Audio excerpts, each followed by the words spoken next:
I'm sure that if I had a muse like Emma Stone who wanted to be in every single one of my movies, then I'd probably never leave set either, but even with that taken into consideration, Yorgos Lanthimos has been on a pretty massive run at making movies. Bugonia marks his third theatrical release starring the actress in under 2 years, and despite the generally mixed reaction to the utterly ridiculous Kinds of Kindness, in my mind he's now 3 for 3. 4 for 4 even, if you count the favorite. And who would ever exclude the favorite? Jesse Plemons leads the film as the tinfoil hat-wearing conspiracy theorist final boss who, after months of planning and preparation with his partner and cousin, played by Aidan Delbus, decides to kidnap the CEO of a healthcare company as he's convinced that she's an alien sent to Earth to bring about its downfall. The film had its Midwestern debut at the Chicago International Film Festival this past week, and despite the off-color humor and graphic violence you'd likely expect from a Yorgos Lanthimos film, it remains an exercise in accessibility.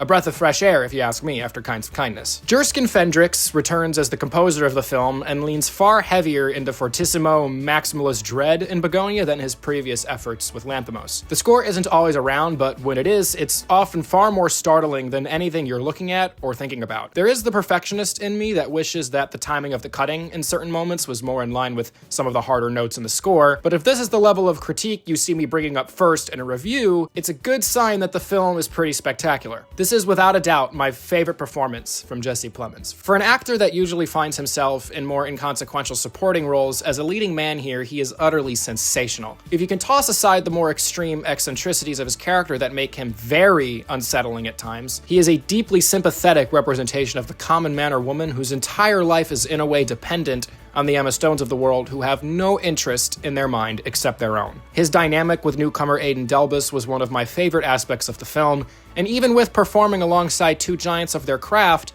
Delbus more than holds his own. Obviously, it goes without saying that Emma Stone is one of the most fearless performers working today in any capacity, and in this film, she in many ways outdoes herself. It's not as big of a performance as Poor Things, but it's through her more minimalistic and restricted approach here that we see a side to her we've never seen before. This also holds a bit of a noticeable visual departure from what we're used to getting from Yorgos. Longtime collaborator Robbie Ryan returns as the DP for the film, and you still get a dose of the usual things you'd expect. Wide-angle lenses, humorously slow pans and tilts, similarly slow tracking, and even some surrealist black and white slow-mo, but there's far less of it than in previous works. And what he fills some of that empty space with includes some of my favorite close-ups of the year, really funny manipulations of shot-reverse-shot dialogue exchanges, and some utterly gnarly close-up practical effects. The film is violent, at times shockingly so, and despite how funny the film is, and it has some of my favorite jokes of the year, the violence is far more bleak this time around than it has been in his past few films. It's far more akin to Dogtooth or Killing of a Sacred Deer than it is to Poor Things. There is far more an aura of sadness in the content of this film than you're probably anticipating based on the promotional material. In a way, it serves as the kind of perfect film to be released in this day and age, because we're in an age where people are feeling unheard and unseen on such an unprecedented scale that the ability Bugonia has to convince its audience to empathize with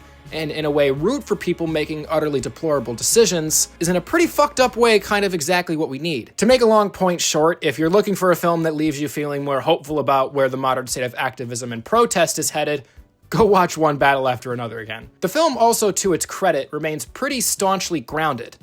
Until it doesn't. Obviously, this is a spoiler-free review, and I won't get into any specifics, but there does come a point where the film becomes something very different from what it was setting itself up to be. And I must admit that in the moment, while I was watching it all play out, I wasn't entirely sure where I stood on it. There's a somewhat immediate feeling of betrayal that I could see a lot of people feeling when the film winds up going in a certain direction, as it takes until the final few moments for everything to really click. And even then, it still took a good while of ruminating on it after my screening for me to really warm up to it all. But it's been nearly a week since I've seen the film, and as I'm writing this now, I can say it's one of my favorite filmmaking decisions this year. It's provocative, damning, and in a way that only Yorgos Lanthimos can accomplish, incredibly, incredibly touching. The film is having a limited release this coming weekend in select cities before expanding wide on Halloween. I highly recommend you check it out when it comes near you. Thank you guys so much, as always, for watching the video. If you're still around, I'd like to address the elephant in the room. I once again backed out of the Spooktober series after a couple of weeks. I could give the usual excuse that I was too busy and didn't have time to keep up with it all,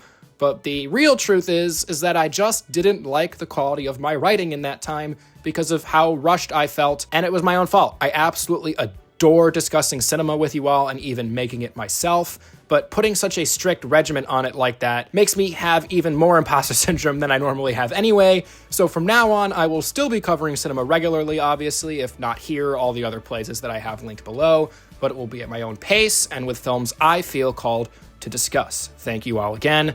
I have a lot of festival films that I'll be covering in the coming weeks, so be sure to stick around for my thoughts on those. Also, a huge welcome and thank you to all of the new subscribers that have stopped by over the past few weeks. I'm so happy to have you here. Thank you all again. Like the video, share the video, subscribe to the channel, and I will see you guys soon.